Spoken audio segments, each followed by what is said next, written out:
ГСП онлайн. Городские новости сейчас. Суббота, 15:00. Спорткомплекс «Нефтяник». Футбольный матч Кубка Содружества. Эти соревнования в Ухте проходят впервые на поле команды национально-культурных автономий города.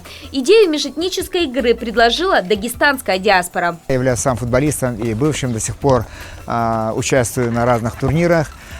Потому и пришла идея была нам в нашей диаспоре предложить организовать турнир между национально-культурной автономией города по мини-футболу. Вначале мы думали играть еще зимой в зале, так не получилось, перенести на лето, и тем более хорошая погода, чего же не играть в это.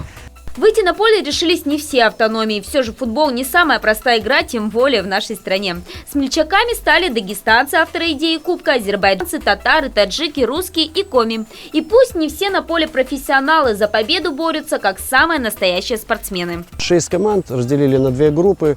Играют команды в группе. Победители первые 2 места играют крест-накрест. Вчера было проведено 2 игры. Команда Таджикистана переиграла команду 2-0, команду Татарстана. А на этой площадке команда Дагестана переиграла команду из Азербайджана.